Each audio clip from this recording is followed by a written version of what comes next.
नमस्कार दोस्तों, मेरे चैनल अल्फाजा डायरी बाय दीपा सोनी में आपका स्वागत है। आज मैं आपके लिए कोयला और चंदन कहानी लेकर आई हूँ। दोस्तों, यदि आप मेरे चैनल पर नए आए हैं तो प्लीज़ चैनल को सब्सक्राइब कर बेल आइकन को क्लिक कर लीजिए। मेरे चैनल पर आपको करीब 600 कहानियाँ सुनने को मिल जाएंगी। तो चलिए शुरू करते हैं आज की कहानी कोयला और चंदन।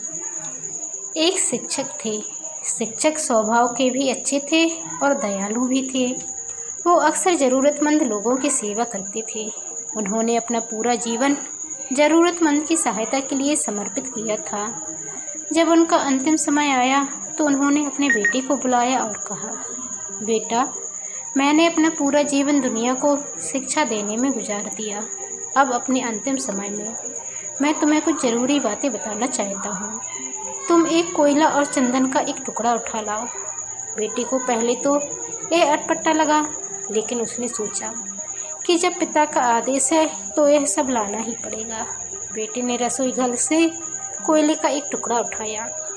नसीब से घर में चंदन की एक छोटी लकड़ी भी मिल गई। वह दोनों लेकर अपने पिता के पास गया। पिता ने कहा, अब इन दोनों चीज़ों को नीचे फेंक दो।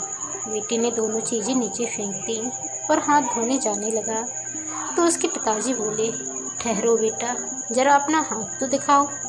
फिर शिक्षक उसका कोयले वाला हाथ पकड़कर बोले, बेटा, देखा तुमने?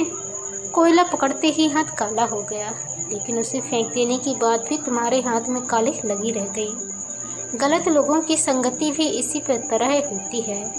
उनके साथ रहने पर भी दुख होता है और उनके न रहने पर भी जीवन भर के लिए बदनामी साथ लग जाती है। दूसरी तरफ सज्जनों का संग इस चंदन की लकड़ी की तरह होता है। जो साथ रहते हैं तो दुनिया भर का ज्ञान मिलता है और उनका साथ छूटने पर भी उनके विचारों की महक जीवन भर साथ रहती है।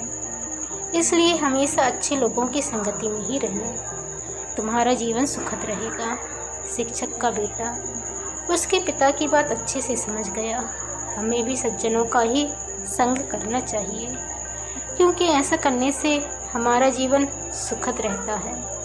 तो दोस्तों, आपको ये कहानी कैसी लगी कमेंट कर ज़रूर बताएं। मेरे चैनल पर नए आए हैं तो चैनल को सब्सक्राइब कर बेल आइकन को क्लिक कर लिए।